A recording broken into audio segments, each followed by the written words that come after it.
Hey everyone, this is Kirk here again from OptionAlpha.com, where we show you how to make smarter trades. And in today's video, I want to talk about the smart use of leverage when it comes to trading options. And the whole idea here is that we just want to be conservative with our use of capital, because options are very, very powerful, but they can also cause us to make really bad decisions if we're not smart about how we use and allocate our capital. So as we know, options trading offers us the unique ability to leverage our capital, and probably one of the most easiest ways to leverage capital in the markets.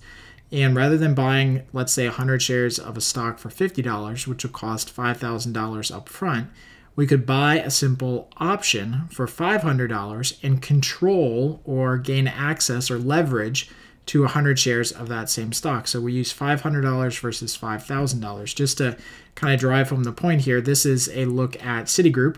And so Citigroup right now is trading at about $50, about 50.5 right now is where Citigroup is trading. And we could go in here and we could actually buy the underlying shares, buy 100 shares of this stock, and that would cost us a little over $5,000, so about $5,053 to buy the actual stock. Or what we could do instead is we could go out to the March options, which are about 66 days away, and we could buy a deep in the money call option at a 47 strike, which we'll get to later on, just kind of breaking down all these different things.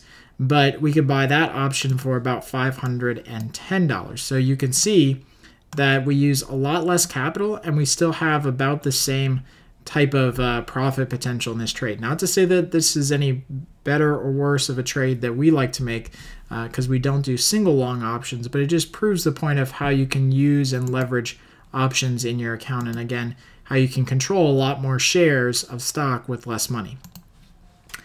Now, the downside of using leverage is obviously that you can increase the amount of risk that you have exponentially in your account, because just as much as we can increase our return exponentially on every dollar that we invest, that also works in the other direction. So I wanted to present this table to you that shows how much you would actually need to create or generate in return to recover from losses if you over leverage your account.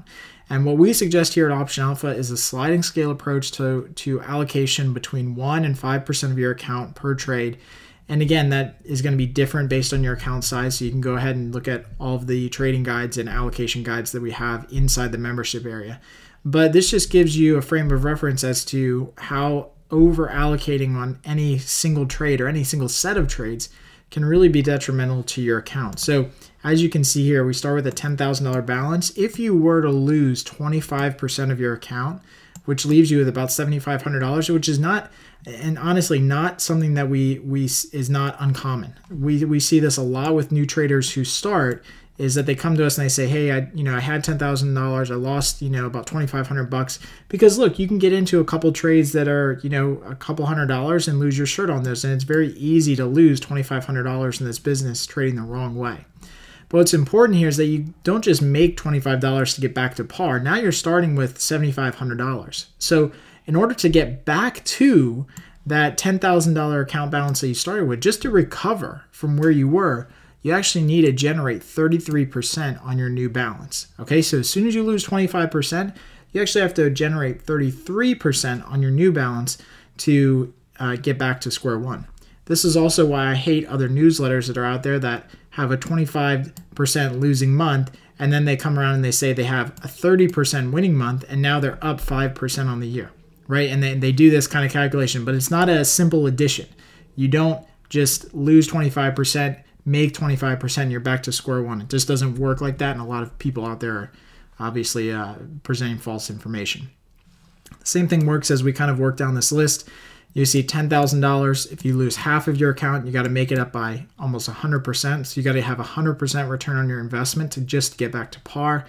And then the most alarming one is $10,000 allocating and losing 90%. You're left with $1,000. You've got to make up 9,000% of your new balance just to get back to where you were to begin with. And again, this is not uncommon. I see this all the time when I start coaching people, is that they come to me and they say, I started with some amount and I lost. And it seems like I can never get my footing back. And that's because you allocated too much to begin with, right? You should never have losses that are 50, 75, 90% of your account balance at all. If you're trading small and trading smart, as we'll show you in the other video tutorials and kind of courses that we have here at Option Alpha. There's no way that you can blow up your account if you're doing it the right way. Impossible to blow up your account if you're doing things the right way and trading small and on the right side of volatility. So as you get started with options trading, understand that options can be very powerful in generating high returns, but you need to be smart about how you do it. Now, I encourage everyone to go to optionalpha.com, sign up for our membership, because you can download our position sizing PDF, which goes through all of the different position sizes that you should have based on different percentages and on your account size. So it kind of optimizes the best of both worlds. It's a very quick PDF that you can use and kind of post in your desk, and gives you great access to position sizing so you don't have to think about it when you're entering a trade. As always, if you guys have any questions or comments, please add them right below in the video lesson page, and happy trading.